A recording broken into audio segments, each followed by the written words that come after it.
बेटा इम्यूनोलॉजी के रेफरेंस से हम बात कर रहे थे कि हमने लास्ट टाइम जो बात की थी वो था इनेट और अडाप्टिव सिस्टम। आज हम नेक्स्ट बात करने जा रहे हैं कि हमारे पास गुड बैड एंड अगली इम्यून सिस्टम।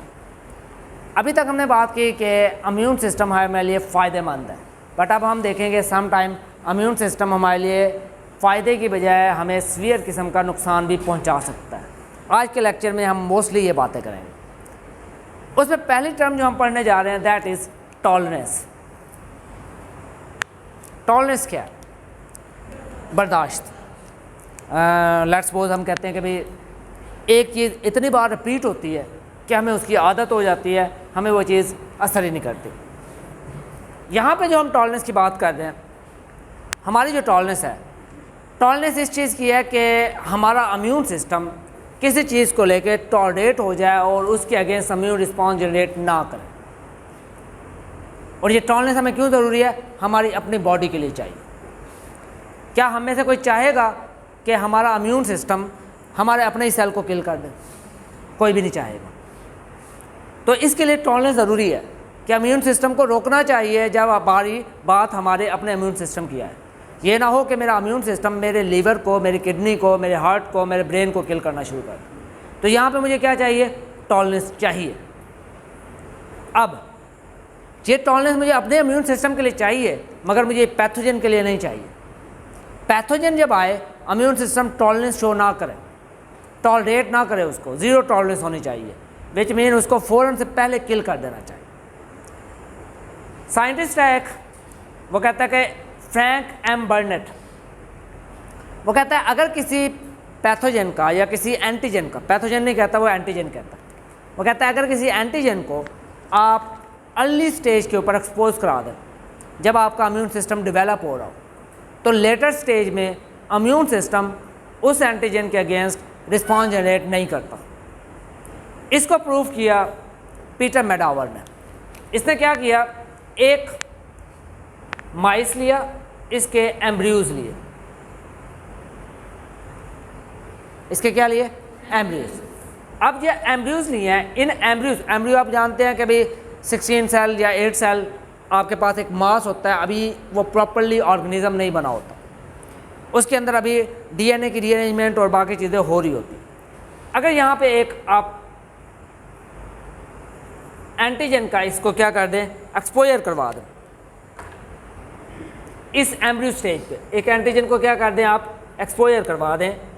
अब लेटर स्टेज पे देखते हैं, जब वो माइस डिवेलप हो जाता, माइस कंप्लीट क्या हो गया आपके पास, डिवेलप हो गया, सेम एंटीजन का दोबारा इनकाउंटर कराएंगे तो उस एंटीजन के अगेंस्ट हमारा इम्यून रिस्पॉन्स जनरेट नहीं करेगा, हमारी बॉडी इम्यून रिस्पॉन्स जनरेट नहीं करेगी। ये क्या है? ये टॉलरेंस आ गई। मैं एग्जांपल देता हूँ, न्यूबॉर्न बेबी है, उसके अंदर अभी इम्यून रिस्पॉन्स डेवलप हो रहा होता है। मेन एक न्यूबॉर्न बेबी है, अभी उसको दुनिया में आए हुए चंद दिन ही हुई है। अगर उस स्टेज पे उस की बॉडी के अंदर कोई एंटीजन इनकाउंटर हो जाता, वो इन्फेक्शन काज नहीं करता, बस बॉडी का एक्सपोजर हो गया। मीन लेट्स सपोज कोई स्पोर्ट चले जाए या कुछ ऐसा मॉलिक्यूल चला जाए, उसका इम्यून सिस्टम क्या करना शुरू कर देगा, वो समझेगा कि उसके बाद मैंने एक चीज़ आ गई, उसके बाद जो बी सेल या टी सेल बनेंगे, वो ये समझेगी कि ये चीज़ इस सिस्टम का हिस्सा है। तो इम्यून सिस्टम को भी ऐसा लगता है कि एक एंटीजन का इनकाउंटर हुआ, उसके बाद एक एंटीबॉडी बनी, इम्यून सिस्टम ये समझेगी कि ये मेरा अपना हिस्सा है। बाद में फ्यूचर में जब वो एंटीजन दोबारा आएगा तो इम्यून सिस्टम को याद होगा कि हाँ यार, इसको मैंने कहीं देखा, ये हमारे डिपार्टमेंट में होगा, तो ये एंटीजन इनकाउंटर है। तो इम्यून सिस्टम उसके अगेंस्ट क्या करेगा, रिस्पॉन्स जनरेट नहीं करेगा। तो उस केस में क्या हो सकता है, वो एंटीजन हमें नुकसान पहुंचा सकता है, हमें डिजीज़ पहुंचा सकती है। So basically tolerance, in short summary क्या है कि टॉलरेंस होनी चाहिए हमारे अपने सिस्टम के लिए, बट फॉरेन पार्टिकल के लिए, एंटीजन के लिए, इम्यूनोजन के लिए हमारे लिए टॉलरेंस नहीं होनी चाहिए। इम्यून रिस्पॉन्स को उसको फ़ौरन से पहले रिस्पॉन्स जनरेट करना चाहिए। अगर ये नहीं होता तो क्या होगा? उसकी जो सबसे कॉमन एग्जांपल है हमारे पास कैंसर। कैंसर क्या है बेसिकली, बाय डेफिनेशन कैंसर क्या है? Unlimited growth, cell division. Cell division क्या है? नॉर्मल बॉडी का एक प्रोसीजर जो अभी भी हो रहा है, हर टाइम हो रहा है, जिसमें होता है क्या, मेयोसिस होती है, माइटोसिस होती है और सेल 1 से 2 में कन्वर्ट हो जाता है। ये एक नॉर्मल प्रोसीजर है। बट जब वो कैंसर की तरफ जाने लगता है तो इम्यून सिस्टम को क्या लगता है, ये नॉर्मल ही है, माइटोसिस होना नॉर्मल है, बाकी के बॉडी पार्ट में हो रही है, इधर भी हो रही है, इधर भी हो रही है, अगर इधर भी हो रही है तो खैर है, तो बॉडी उसको क्या कर देता है, टॉलरेट कर देता है, इग्नोर कर देता है जानबूझ के। इम्यून सिस्टम को फिर भी पता नहीं चलता। हमें पता कब चलता है, जब वो बात हाथ से बिगड़ जाती है, यहाँ पे एक गुठली सी बन जाती है, हम कहते हैं यार ये काम तो ख़राब है, ये तो नहीं होने चाहिए थे। जब उसको आइडेंटिफाई करवाते हैं, बायोप्सी करवाते हैं, पता चलता है ये तो कैंसर बन चुका है। मगर इम्यून सिस्टम ने स्टिल उसको आइडेंटिफाई नहीं किया। क्यों नहीं किया? क्योंकि बाकी बॉडी के पार्ट्स के अंदर वो प्रोसेस हो रहा है, तो बॉडी ने इसको भी इग्नोर कर दिया, इसके अगेंस्ट भी टॉलरेंस जनरेट कर दिया। सो टॉलरेंस एक बैलेंस मिकदार में ज़रूरी है। हाउएवर जो कैंसर का केस है, इसमें बॉडी के पास डिफरेंट किस्म के आपके पास गार्ड सिस्टम मौजूद है। जैसे P53 जीन है, P51 जीन है, ये गार्ड मॉलिक्यूल है जो अनकंट्रोल्ड डिवीजन को रोकते हैं। ये बिल्कुल ऐसा है कि जैसे हमारा गेट 1 और गेट 2 पे गार्ड बैठे हैं। अगर आज मैं गार्ड हटा दूँ, सिर्फ 2 दिन के लिए गार्ड हटा देता हूँ, एक गार्ड भी ना हो, तो क्या होगा? कोई भी अंदर आ जाएगा, मीन आपका कंट्रोल नहीं रहेगा। इम्यून सिस्टम में के साथ साथ आपका जो बॉडी का मैकेनिज्म है वो कलेक्टिवली काम करता है, वो कैंसर को रोकने से बचाता है। सो बेसिकली टॉलरेंस होनी चाहिए आपके अपने सेल्स के लिए, और इम्यून सिस्टम को रिस्पांस देना चाहिए अगेंस्ट द पैथोजन। यहाँ तक बेटा अगर कोई बात नहीं समझ आई तो आप लोग पूछ लें, क्वेश्चन किया करो, क्वेश्चन करने से ना पॉइंट और ज़्यादा क्लियर होती है। नेक्स्ट चलें। अब हमने कुछ बात करनी है इन टॉपिक्स के बारे में, hyper sensitivity, autoimmune disease, immune deficiency and immune balance. ये वो फिनोमिना हैं जो हमें नुकसान पहुंचाते हैं, और ये वे फिनोमिना हैं किसके? ये फिनोमिना हैं आपके इम्यून सिस्टम के। सबसे पहले हम बात करते हैं, कैंसर की हमने बात कर ली, हाइपर सेंसिटिविटी। हाइपर सेंसिटिविटी क्या है या सेंसिटिविटी क्या है? कुछ होता है ना, हमारे दोस्त ज़रा ओवर सेंसिटिव होते हैं, एलर्जिक है, लेकिन अभी मैं सिर्फ सेंसिटिविटी पूछ रहा हूँ। सेंसिटिविटी क्या होती है? नाजुक मिजाज लोग, हमारी क्लास में भी कुछ होंगे, ठीक है। कोई दोस्त होता है, ज़रा सी बात करे तो नाराज़ होकर बैठ जाता है, 3-4 दिन उसको मनाना पड़ता है, फिर हैं मनाना पड़ता है ना, ऐसा होता है। हम सब के साथ ऐसा होता है। कुछ के लिए हम ऐसे होंगे, उनको लगेगा ये है ही नाजुक मिजाज। वेल, इम्यून सिस्टम भी ऐसा है, अगर कुछ आप ऐसा वैसा खा लें नाराज़ हो जाता है कि ये चीज़ तो नहीं खानी थी, क्यों खाई आपने। हाइपर सेंसिटिविटी क्या है? देखें, इस बच्चे ने बात की एलर्जिक रिस्पॉन्स, बिल्कुल ठीक कह रहा है। हाइपर सेंसिटिविटी है एलर्जी का एक्सट्रीम अटैक, उसको हम हाइपर सेंसिटिविटी कहेंगे। वो एक्सट्रीम अटैक क्या है कि भी आपको किसी, लेट्स सपोज हनी बी या येलो बी बाइट करना एक नॉर्मल बात है। नॉर्मली क्या होता है, इस एरिया पे स्वेलिंग होती है, हार्डली एक दिन वो स्वेलिंग रहती है, दूसरे दिन वो डिक्रीज़ होना शुरू हो जाती है, 2 दिन के बाद हम टोटली क्या हो जाते हैं, ठीक हो जाते हैं। बट कुछ ऐसे भी लोग मैंने देखे हैं, बाइट यहाँ करेगा, हाथ पाँव मुंह सब कुछ सूज जाता है, स्वेल हो जाता है, उनके अंदर ओवर रिएक्शन हो रहा है। नॉर्मली वो रिएक्शन नहीं होना चाहिए, मगर उनकी बॉडी के अंदर हो रहा है। ये थोड़ा बड़ा नहीं होता बेटा, literally their face, there arms and there legs literally अच्छा खासा स्वेल कर जाता है। वेल, अब हाइपर सेंसिटिविटी क्या है? इसकी इब्तदा हुई, एक साइंटिस्ट है चार्ल्स रिचर्ड, 1902 में। Charles Richard, he was doing some experiment on the dogs with jellyfish toxin। Jellyfish पता है क्या होती है? क्या होती है? ये फिश नहीं है। बहरहाल ये बात आप याद रखें, इसका नाम जेलीफिश है बट ये फिश नहीं है। अम्ब्रेला टाइप एक ऑर्गेनिज्म है जी। हाँ, वो फिश नहीं है। बहरहाल ये अम्ब्रेला टाइप एक ऑर्गेनिज्म है, बड़ा ही आप कह लें कि भाई that is the beautiful organism, और छतरी नुमा ऐसे, और यूं यूं करके टेंटिकल्स होते हैं, या यूं यूं करके वो ऊपर या नीचे की तरफ इसकी मूवमेंट होती है, और जितनी ये खूबसूरत होती है उतनी ही ये जहरीली होती है। इसके जो टेंटिकल्स हैं जो इसके बने हुए होते हैं नीचे की तरफ, इनका अगर बाइट ह्यूमन पे लग जाए तो डेथ भी हो सकती है। लकवा मार जाता है, या सीवियर केसेस के अंदर आपको जो है ना डेथ भी हो जाती है। डिपेंड करता है स्पीशी कौन सी। लकवा तो जो हम कहते हैं वो बेसिकली पैरालिसिस है। पैरालिसिस का मतलब है that is linked with toxin, उनका ब्रेन में जाता है और ब्रेन आपके एक हिस्से को क्या कर देता है, मफलूज कर देता है। बट कुछ ऐसे भी इसके स्पीशीज़ हैं जो क्या करती हैं, आपको एक अगर लग जाए बंदा ख़त्म। जेलीफिश टॉक्सिन था, वो इसको क्या कर रहा था, सब लिथल डोज से इसको क्या कर रहा था, इम्यून कर रहा था। सब लिथल डोज होती है ऐसी डोज जिससे उसको डेथ होने का ख़तरा ना हो। उसका जैसे हम पहले भी साइंटिस्ट करते रहे हैं, एटोनेटर लगा दो या कम डोज लगा लो, उससे क्या होता है, बॉडी एक्टिव इम्यूनिटी प्रोड्यूस करती है और बॉडी नेक्स्ट फ्यूचर के लिए क्या हो जाती है, प्रिपेयर हो जाती है। उसने कहा ऐसा ही होगा, बट जब उसने डॉग के अंदर जेलीफिश टॉक्सिन की डोज लगाई, डॉग ने सीवियर किस्म का इम्यून रिस्पॉन्स शो किया और कुछ केसेस में डेथ हो गई, और कुछ को बचाना भी उसके लिए जो है ना, मीन आप कह लें कि भाई बड़ी मुश्किल से उसने बचाया। और इसको इसने नाम दिया एनाफ्लेक्सिस का। इसको क्या नाम दिया, एनाफ्लेक्सिस। एनाफ्लेक्सिस। अब एनाफ्लेक्सिस क्या है, रिचर्ड ने यह कंक्लूड किया कि एक प्रोसेस होता है जिसको बोलते हैं फाइलैक्सिस। फाइलैक्सिस मीन प्रोटेक्शन,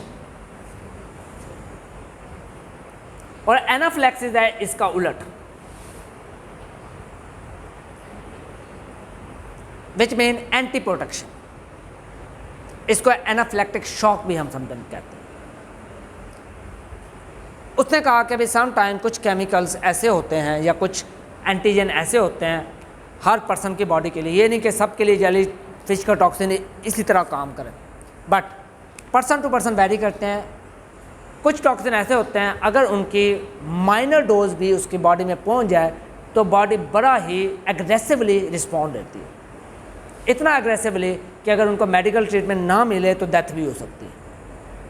जैसे मैंने पीनट की एग्जांपल दी, कुछ लोगों में पीनट खाने से ही उनको अस्थमिक अटैक आने शुरू हो जाए, अगर उनको वैक्सीन शॉट ना मिले तो डेथ भी हो सकती है। यूरोप के केसेस में ऐसे होता है। उसने कहा कि ये क्या है, एनाफ्लेक्टिक रिएक्शन। इसकी इसी डिस्कवरी की बिना पर उसे 1913 में नोबेल प्राइज़ मिला था एनाफ्लेक्टिक रिस्पॉन्स शो करने में।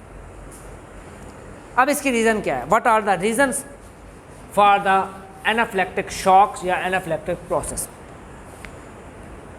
मल्टीपल रीजंस हैं। एक रीज़न हो सकती है T cell activity. Hyper sensitivity के ऊपर एक कंप्लीट हमारा लेक्चर है जिसमें डिफरेंट टाइप की हाइपर सेंसिटिविटी, उनके मैकेनिज़्म और उनके रिस्पांस हम पढ़ेंगे बाद में। फ़िलहाल आप इतना रखें, मेन हो सकता है टी सेल एक्टिविटी की वजह से, या मोस्ट कॉमनली हमारे पास जो है IgE, इम्यूनोग्लोबिन E। मीन आप कह सकते हैं कि भाई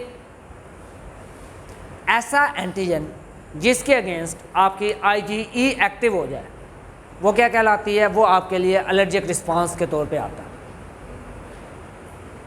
IgE नॉर्मली रेस्टिंग स्टेज में होती है, एक्टिवेट नहीं होती। ये तभी एक्टिवेट होगी जब आपकी बॉडी में कोई एलर्जिक रिस्पांस जनरेट होगा। इम्यूनोग्लोबिन E की हम बात करते हैं। और जब एलर्जिक रिस्पांस होता है तो यह कुछ मैकेनिज्म है, sneezing, wheezing, difficult in breathing, asthma, डर्माइटिस, rashes पड़ जाना वगैरह वगैरह, ये उसके सारे सिम्पटम।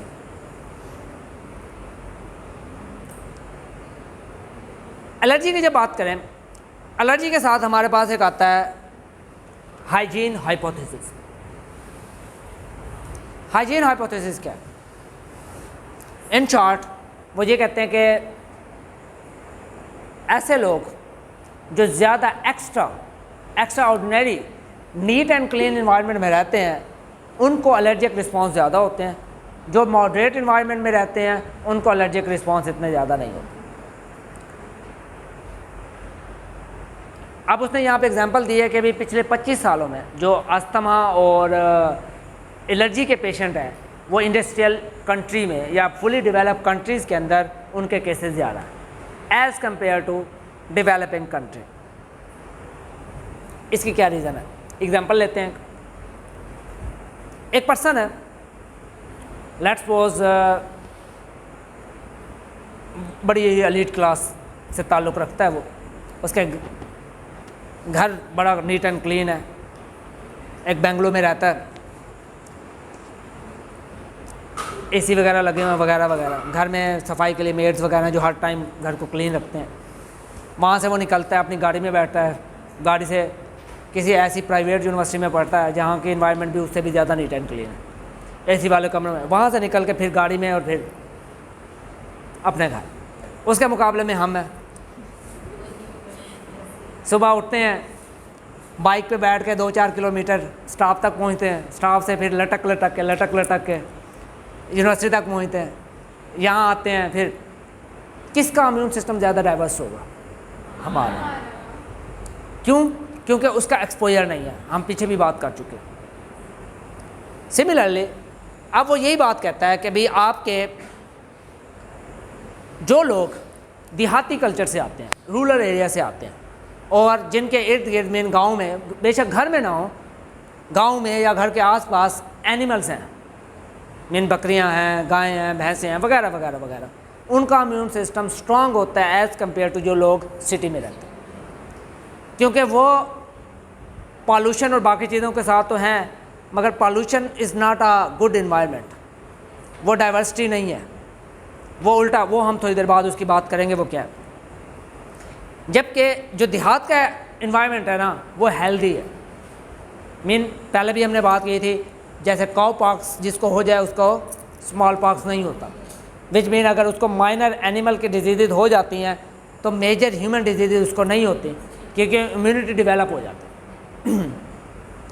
सो अल्टीमेटली वो कहते हैं जो लोग रूरल एरिया में रहते हैं उनको एलर्जिक रिस्पॉन्स और इस तरह की बीमारियां कम होती हैं एज़ कम्पेयर टू जो लोग शहरों में रहते हैं या फुली डेवलप कंट्रीज़ में रहते हैं। ऑटोइम्यून डिजीज़, ऑटोइम्यून हमने बात की टॉलरेंस की।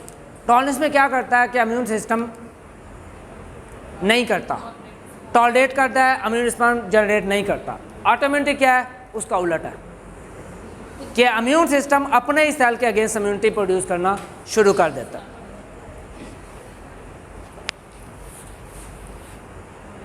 ऑटोइम्यून डिजीज़ में अब हमारे पास ये है कि मुख्तलिफ़ किस्म के डिजीज़ हैं। सबसे कॉमन जो है आपके पास वो है डायबिटीज़। डायबिटीज़ के केस में हमारी बॉडी पैंक्रियाटिक बीटा सेल को डिस्ट्रॉय कर देती है, जिसकी वजह से इंसुलिन नहीं बन पाती। जब इंसुलिन नहीं बनती तो क्या होता है, ग्लूकोज आपका जो है ना वो बॉडी में रेगुलेट नहीं होता और डायबिटीज़ की सिम्टम्स क्रिएट हो जाती है। सेकंड, अब हम बात करते हैं कि दूसरी जो डिजीज़ है हमारे पास यहाँ पे लिखी हुई होगी कहीं, मल्टीपल स्क्लेरोसिस। ये ब्रेन के नर्व शीट्स को डिस्ट्रॉय करती है। जब ब्रेन के नर्व शीट को डिस्ट्रॉय करती है तो आपके पास न्यूरोमस्कुलर डिस्फंक्शन स्टार्ट हो जाता है। मे बी वो चीज़ जो आप बता रही हैं जिसमें लकवा मार जाना या बाकी चीज़ें उसमें शामिल हैं, कि आपके न्यूरॉन सिग्नल नहीं दे रहे, क्योंकि everything is being control by your brain. मेरा हाथ का मूवमेंट, मेरा चलना, मेरा बोलना, मेरा देखना, मेरा हंसना, everything is control by the brain. अगर आपका न्यूरोमस्कुलर सिस्टम डिफेक्ट हो जाए तो ये आप चीज़ें प्रॉपर कोऑर्डिनेशन से नहीं कर सकते। देन एक डिजीज़ है कोहॉन्स डिजीज़। कोहॉन डिजीज़ क्या है कि ये आपके गट के अंदर होती है। गट के ऊपर क्या होते हैं, ये गट है, इसके ऊपर एपिथेलियल सेल्स होते हैं। ये एपिथेलियल यहाँ से फूड आई, इसको अब्जॉर्व करके बॉडी को एनर्जी प्रोवाइड करती है। कोहॉन डिजीज़ में क्या होता है, ये एपिथेलियल सेल डिस्ट्रॉय हो जाते हैं। एपिथेलियल सेल डिस्ट्रॉय हो जाएंगे तो फूड क्या होगी, आपकी बॉडी को नहीं पहुंचेगी। मीन आप खाना खाएंगे भी सही तब भी आपको एनर्जी नहीं मिलेगी। आर्थराइटिस, इसके बारे में तो आप जानते ही हैं मोस्टली। आर्थराइटिस जोड़ों की बीमारी है जिसमें साइनोवियल फ्लूइड मोस्टली केसेस में ख़त्म हो जाता है। आर्थराइटिस के डिफरेंट टाइप्स हैं, मगर रोमाटॉइड आर्थराइटिस में जॉइंट्स के अंदर का गैप ख़त्म हो जाता है जिसकी वजह से रगड़ फ्रिक्शन प्रोड्यूस होती है। अब ये चीज़ें जेनेटिक भी हो सकती हैं। मेन आपको डायबिटीज़ हो गई या दूसरी चीज़ हो गई कि आपके जीन के अंदर है कि एक एज पे आके वो स्विच ऑन या स्विच ऑफ हो सकती है, या फिर हमें ये आपके कह लें कि जी इन्वायरमेंटल फैक्टर भी हो सकता है, या हमारी अपनी हैबिट्स की वजह से भी हो सकती है, जिसमें कह लें कि भाई किसी चीज़ की ड्रग की एडिक्शन हो जाना, या फिर स्मोकिंग वगैरह हो सकती है जिन लोगों को एडिक्शन है, या फिर आपको कह लें कि भाई आजकल ये बड़ा अजीब सा ट्रेंड जो हुक्के के नाम पे जो चीज़ मुझे नहीं समझ आती कि भाई ऐसी क्या मजबूरी आ जाती है, या इवन जो स्मोकिंग करते हैं ऐसी कौन सी उनको मजबूरियाँ हैं कि भाई उनको स्मोकिंग की ज़रूरत पड़ती है। These are totally destroying your health simply. यहाँ तक बेटा कोई क्वेश्चन तो पूछ। नेक्स्ट है हमारे पास इम्यून डेफिशिएंसी। हमने देखा, पहले हमने हाइपर सेंसिटिविटी देखी, देन पहले हमने टॉलरेंस देखी, फिर हाइपर सेंसिटिविटी देखी, फिर हमने ऑटोइम्यून डिजीज़ देखी। अब हम बात कर रहे हैं इम्यून डेफिशिएंसी। इम्यून डेफिशिएंसी का ये मतलब है किसी पर्सन के अंदर इम्यूनिटी का कोई पार्ट सिरे से है ही नहीं। अडैप्टिव इम्यूनिटी के दो कंपोनेंट हैं, एक हमारे पास है बी सेल्स और एक हमारे पास है T cells. B cells and T cells. B cells में हमारे पास ये होता है कि भाई आपकी जो इम्यूनिटी होती है वो सॉल्युबल इम्यूनिटी प्रोवाइड करती है, और टी सेल हमारी क्या देती है हमें, सेल मेडिएटेड इम्यूनिटी। एक डिजीज़ है, मैंने पहले भी शेयर किया था, skid, severe combined immuno deficiency syndrome. इस डिजीज़ के साथ जो बेबीज़ पैदा होते हैं उनके अंदर एबिलिटी नहीं होती कि वो बी सेल या टी सेल बना सके, विच मीन उनके अंदर वो जीन ही नहीं होता जो बी सेल या टी सेल की प्रोडक्शन कर सके। नेक्स्ट, अब क्या होगा, इसका सोल्यूशन क्या है? इनका सोल्यूशन, ओनली सोल्यूशन इनका है बोन मैरो ट्रांसप्लांटेशन, क्योंकि बोन मैरो के अंदर स्टेम सेल्स होते हैं और वो क्या करते हैं, आपके इम्यून सिस्टम को बी सेल या टी सेल प्रोवाइड करते हैं। बट ये मुस्तकिल सोल्यूशन नहीं है, हर कुछ अरसे के बाद उनको क्या देना होगा, बोन मैरो ट्रांसप्लांटेशन दोबारा से करना होगा। सर ये पॉसिबल है? मेरा जेनेटिक इंजीनियरिंग अभी तक पॉसिबल नहीं है, ह्यूमन की तो अभी नहीं है। और जो लोग वैसे ह्यूमन के ऊपर टारगेटेड जीन थेरापी अलाउ है एथिकली, बट अभी तक कोई ऐसा सक्सेसफुल हमें केस मिला नहीं, सिर्फ मेडिसिन की हद तक। मीन इसमें यही होता है मोस्टली जो इस डिजीज़ के साथ बच्चे पैदा होते हैं उनकी अर्ली एज में ही डेथ हो जाती है, वो ज़्यादा लाइफ सर्वाइव नहीं कर सकते, क्योंकि अडैप्टिव इम्यूनिटी के बगैर सर्वाइव करना आपके लिए अप्रॉक्सीमेटली इम्पॉसिबल है। अब ये नॉर्मली हमारे पास जेनेटिक डिसऑर्डर होते हैं, जेनेटिक डिसऑर्डर में और भी हैं, मगर हम स्पेसिफिकली बात कर रहे हैं इम्यून डेफिशिएंसी की। ये जो इम्यून डेफिशिएंसी होगी उसको हम कहेंगे प्राइमरी इम्यूनो डेफिशिएंसी, क्योंकि ये डेफिशिएंसी हमारी प्योरली किस वजह से है, आपके इम्यून सिस्टम की वजह से।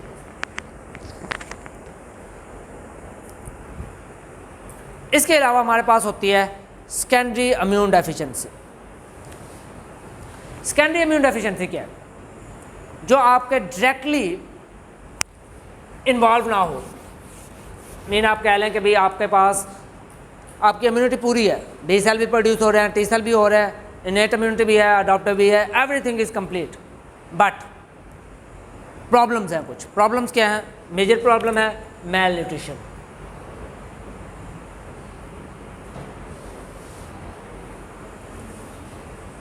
या फिर आपके पास दूसरा है क्रोनिक डिजीज़। ये केसेस तो कम होते हैं, ज़्यादा जो केसेस होते हैं हमारे पास मेल न्यूट्रिशन की। पहले क्रोनिक डिजीज़ देख लेते हैं। क्रोनिक डिजीज़ क्या है? ऐसी डिजीज़ जो पिछले 8, 10, 15 सालों से आपके साथ चल रही। डायबिटीज़ हो गया, कार्डियोवैस्कुलर डिजीज़ हो गया, किडनी डिजीज़ हो गई, आर्थराइटिस हो गई, ये सारी क्या हैं आपकी क्रोनिक डिजीज़। अक्यूट कहते हैं जो आपको इन्फेक्शन होता है वो अक्यूट होता है, 8, 10 दिन, 15 दिन, 20 दिन होता है, उसके बाद आप ठीक हो जाता है, ये अक्यूट इन्फेक्शन होता है। क्रॉनिक होता है जो साल, 1.5 साल, 2 साल पुराना आपके साथ चल रहा हो, तो वो क्रॉनिक होता है। अब वो कहते हैं एक एस्टिमेट के मुताबिक दुनिया के 30 से 50% पॉपुलेशन किसका शिकार है? माल न्यूट्रिशन। अब माल न्यूट्रिशन क्या है? आपसे मैं पूछूं, आप कहेंगे सर अल्हम्दुलिल्लाह अल्लाह ने सब कुछ दिया हुआ। इट्स नॉट अबाउट कि आपको क्या मिल रहा है, इट्स अबाउट कितने बच्चे कद्दू खाते हैं, कितने बच्चे टिंडे खाते हैं, कितने बच्चे बैंगन खाते हैं, ठीक है, कितने बच्चे गोश्त खाते हैं, बच्चियाँ देखो 7 ही बच्चों का नंबर नीचे चला गया, कितने बच्चे मछली खाते हैं, ठीक है, और इनका प्रपोर्शन आपके पास इक्वल है, कितने बच्चे हर सीज़न के फ्रूट खाते हैं। अगर आप ये सारी चीज़ें अपने डाइट में इनकॉर्पोरेट कर रहे हैं, then you have a proper nutrition. क्या खा लें? और कितने बच्चे स्पाइसी फूड्स खाते हैं, कितने बच्चे उबली हुई सब्जियां खा सकते हैं? सवाल ही नहीं पैदा होता, क्योंकि एक स्टडी के मुताबिक आपकी जो स्पाइस हैं ये सिर्फ आपकी सेहत को नुकसान ही पहुंचाती है, फ़ायदा कभी नहीं पहुंचाया इससे। आप अगर देखें, छोटी सी एक एग्जांपल दूं, चाइनीज़ एंड कोरियन, इनकी उम्रें बहुत लंबी है क्योंकि वो स्पाइस खाते ही नहीं, वो खाते ही सारी उबली हुई सब्जियाँ। सिंपल सी बात है। और वैसे मैंने जनरली देखा है गुजरात में, पता नहीं, मैं हो सकता है मेरा एक्सपीरियंस गलत हो, मैं जब भी किसी होटल पे जाऊँ ना, जब तक वो घी ऊपर तैर ना रहा हो ना सालन के ऊपर, तो लोग कहते हैं ये तो सालन ही ठीक नहीं बना है ना, सब कुछ है ही घी ना हो तो सालन ही ठीक नहीं है, और वो घी कितना नुकसान पहुंचा रहा है वी डोंट नो। वेल, हम बात करते हैं मैल न्यूट्रिशन की। एक रिपोर्ट कहती है कि एशिया के अंदर हर 10 में से 8 लोग विटामिन डी का डेफिशिएंसी का शिकार है। अगर मैं आपसे कहूँ कि कितने लोग हैं, सर हम तो अल्हम्दुलिल्लाह ठीक है, चलें, कहाँ से आ रहा है विटामिन डी? ऐसी कौन सी सब्जी आप खा रहे हैं जिससे आपको विटामिन डी मिल रहा है? सनलाइट। एक बच्ची ने बात की, लास्ट टाइम धूप में कब बैठे थे? कितनी देर चल लेते हो? उसमें आधे, मैंने पता है, मैंने रास्ता देखा हुआ है कि कितना रास्ता है, हार्डली 1 किलोमीटर भी नहीं बनता। और धूप में हम कब बैठे थे? पिछले साल जनवरी में, चलो इसी साल फरवरी, मार्च, अप्रैल, मई, जून, जुलाई, अगस्त, सितंबर कंप्लीट हो चुका है, 8 माह हो गए। चलो 8 नहीं 7 कर लो, चलो 6 कर लो, 6 माह तो विटामिन डी कहाँ से बनेगा? 6 माह से हम धूप में ही नहीं बैठे, धूप से बनता था। हम कोई दूध में बेटा कैल्शियम होता है जो विटामिन डी को वो आगे उसकी हेल्प करता है। विटामिन डी की रेशो बहुत कम है दूध में, कैल्शियम ज़्यादा होता है। और दूध कितने लोग पीते हैं रेगुलरली कितने लोग पीते हैं? देख लो। हाँ जी, अब कितने लोग कॉन्फिडेंस से कह सकते हैं कि मैं माल न्यूट्रिशन का शिकार नहीं हूँ? ज़रा हाथ खड़ा करो। इन सारी डिस्कशन के बाद ये सारे फैक्टर काउंट होते हैं, एक बच्चा भी नहीं है क्लास में। वो तो कह रहे हैं 50%, यार आप 50% तो हाथ खड़ा कर दो, क्या बता आप ठीक हो? नहीं, मैंने मैल न्यूट्रिशन की बात की है, मैंने मैल न्यूट्रिशन की बात की। तो मैल न्यूट्रिशन का बेटा मतलब ये नहीं है कि आपके पास खाने के लिए बहुत कुछ है। मैल न्यूट्रिशन का मतलब है आप सारी चीज़ें प्रॉपर अमाउंट में, आपकी बॉडी को जो नीड है, एसेंशियल एंड नॉन एसेंशियल, वो पूरी हो रही है कि नहीं हो रही। This is about this. तो जब आपके पास एक साइड पे मैल न्यूट्रिशन हो और दूसरी साइड पे आपके पास क्रॉनिक डिजीज़ हो और ज़रा सा आपका इम्यून सिस्टम नीचे गया तो आपके लिए क्या सेकेंडरी इम्यून डेफिशिएंसी हो जाएगी। और ऐसे केस में अगर कोई बैक्टीरिया ख़तरनाक आ गया वो क्या करेगा, एड्स काज कर सकता है। अब एड्स क्या है, एड्स भी ऑटोइम्यून डिजीज़ में आता है। ये आपके मैंने पढ़ाया था आपको कि टी सेल में दो किस्म के होते हैं, टी एच एंड टी सी।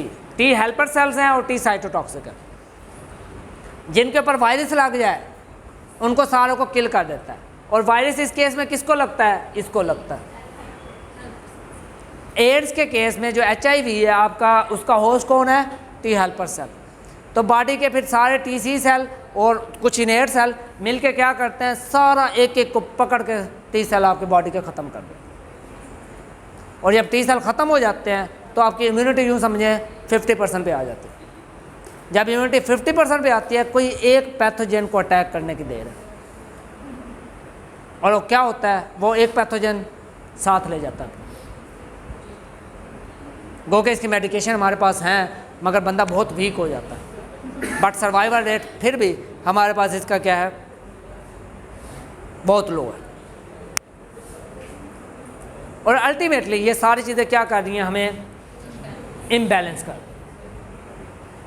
और हमें कांस्टेंट बैलेंसिंग की ज़रूरत है through diet, through exercise, genotype and environmental factor. जैसे थोड़ी देर पहले मैंने बात की, आप अल्हम्दुलिल्लाह एक हेल्दी इन्वायरमेंट में यहाँ पे बैठे। एक पर्सन जो हॉस्पिटल में काम करता है या किसी लेबॉर्ट्री में काम करता है, वो हेल्दी इन्वायरमेंट नहीं है। वो हर टाइम उसको ख़तरा है कि वो कोई पैथोजन उसको कहीं से अटैक कर सकता है। इसके अलावा आपका बिला वजह का स्ट्रेस, ये आपके इम्यून सिस्टम को इफेक्ट करता है। ये हमारे पास एक फिगर है कि हम कहते हैं ये साइड है जो आपके स्ट्रेस से रिलेटेड है और ये साइड है जो आपकी हेल्दी है। इसमें देखिए प्रॉपर डाइट है, प्रॉपर एक्सरसाइज है, आपका गट माइक्रोफ्लोरा है, सिम्बियोसिस हो रही है, होम्योस्टेसिस हो रही है, बैलेंस इम्यून सिस्टम है और न्यूरोलॉजिकल होम्योस्टेसिस है, metabolic regulation, everything is perfect. आपको कोई प्रॉब्लम नहीं होगा, पैथोजन आएगा नुकसान ही पहुंचेगा पैथोजन। जबकि दूसरी तरफ स्ट्रेस है, आप एंटीबायोटिक्स भी ले रहे हैं, इन्फेक्शन भी हो गया है, आप डाइट भी आपकी ठीक नहीं है और आप एक्सरसाइज तो नाम ही नहीं लेते करने का, है नाम ही नहीं लेते। डिसबायोसिस मीन सिम्बियोसिस से वो क्या हो गया, उनका गट से माइक्रोफ्लोरा आपका डिअटैच हो गया, गट की परमेबिलिटी चेंज हो जाएगी, गट ब्रेन इम्यून बैरियर जो है वो डिसरेगुलेट हो गया, मेटाबॉलिक डिस्टर्बन होगी, क्रोनिक इन्फ्लेमेशन होगी और न्यूरोलॉजिकल इम्पैक्ट पड़ेगा। आपकी सेहत तो ख़राब होगी, साथ में आपको मूड डिसऑर्डर भी होंगे, चिड़चिड़ापन, गुस्सा आ जाना। जब हमारी तबीयत ज़्यादा देर के लिए ख़राब हो जाती है, ये चीज़ें अल्टीमेटली हमारे साथ आ जाती हैं। उसकी रीज़न होती क्या है, हमारा जो मूड नॉर्मलाइज करने वाले फैक्टर हैं वो सारे क्या हो चुके होते हैं, डिस्ट्रॉय हो चुके हैं। लास्ट टाइम मैंने कहा था कि आप लोगों ने एक्सरसाइज शुरू करनी है या एटलीस्ट वॉक शुरू करनी है। कितने बच्चों ने इस पर अमल किया? वॉक करते हैं वो, वही यहाँ से लेकर हॉस्टल वाली, चलें गुड, अच्छी बात है। वॉक बेटा करनी चाहिए। मैं अक्सर पता नहीं आप लोगों से कभी मुलाकात हुई है कि नहीं, मैं अक्सर अपनी वाइफ को लेकर यहाँ पे शाम को वॉक करने आता हूँ। और सम टाइम देखा है आप लोगों ने, अक्सर हम लोग आते हैं क्योंकि इवन खाना खाने के बाद या सम टाइम हम बैडमिंटन भी मैंने रखा हुआ है तो हम बैडमिंटन भी खेलते हैं कभी कभार, मगर आते हैं हम सेकंड टाइम पे जब शोर शराबा। I don't like noise very much, सुकून मुझे पसंद है ज़्यादा। यहाँ तक बेटा कोई क्वेश्चन है तो पूछ। टिश्यू ट्रांसप्लांटेशन, जब हम किसी पर्सन के अंदर ब्लड ग्रुप की ट्रांसफ्यूजन करते हैं तो हम क्या चीज़ देखते हैं, ब्लड ग्रुप टाइप मैच करनी चाहिए, ए वाले को ए का, बी वाले को बी का, ठीक है। कुछ हैं हमारे यूनिवर्सल डोनर हैं और यूनिवर्सल रेसिपिएंट है, उसको अभी हम डिस्कस नहीं कर रहे। पर्पस क्या होता है, अगर हम ए वाले को बी का ब्लड लगा दिया क्या होगा, क्या रिएक्ट करेगा, अच्छा चलो, एक क्वेश्चन आया कि एक जवाब आया कि रिएक्ट करेगा, दूसरा जवाब आया कि डेथ भी हो सकती है, कोई और क्लॉट बन जाएगा, और बोलो, बोलने में तो कोई ऑर्गन एक्सेप्ट नहीं करेगा, ठीक है, और इम्यून सिस्टम को ज़रा सोच के आप जवाब दो। हैं, एलर्जिक भी हो सकता है उसके, अगर उसके ब्लड में कुछ है, ठीक है, थोड़ा और इम्यून सिस्टम को मद्देनजर रख के सोचो। इम्यून सिस्टम उसको एक्सेप्ट ही नहीं करेगा क्योंकि वो उसकी बॉडी का हिस्सा ही नहीं है। हम पहले दिन से ये पढ़ रहे हैं, वो उसके लिए क्या है, एंटीजन है। ब्लड ग्रुपिंग में आपको पढ़ाऊंगा बाद में कि ये बेसिकली इसी इम्यूनोलॉजी की बेस पे हम उसको करते हैं। इम्यून सिस्टम उसको क्या करेगा, रिजेक्ट कर देगा। रिजेक्ट करने का मतलब ये है कि मोस्ट प्रोबेबली 90% चांस है वो जो ब्लड आपने उसको डाला है वो सारा ज़ाया हो जाएगा, इम्यून सिस्टम उसको डिस्ट्रॉय कर देगा। यही केस होता है जब आप कोई ऑर्गन ट्रांसप्लांट करते हैं। आपने किडनी करनी है, आपने हार्ट ट्रांसप्लांट करना है, आपने लीवर ट्रांसप्लांट करना है, वटएवर, आप पहले उसका ब्लड ग्रुप मैच कर दो ताकि रिजेक्शन ना हो। रिजेक्शन एक पॉजिटिव फिनोमिना है कि आपका इम्यून सिस्टम ठीक काम कर रहा है। नॉर्मली इम्यून सिस्टम को रिजेक्ट करना ही चाहिए, अगर वो रिजेक्ट नहीं करता तो इसका मतलब है खतरे वाली बात है। अब जब हमने ट्रांसप्लांटेशन करनी होती है, ट्रांसप्लांटेशन के दौरान आपने उसकी किडनी लगा दी एक पर्सन से दूसरे पर्सन में, ब्लड ग्रुप भी मैच कर लिया, but still there are chances कि आपका इम्यून सिस्टम उसको कहीं रिजेक्ट ना कर दे, तो हम क्या करते हैं, उनको इम्यूनोसप्रेसिव ड्रग्स देते हैं।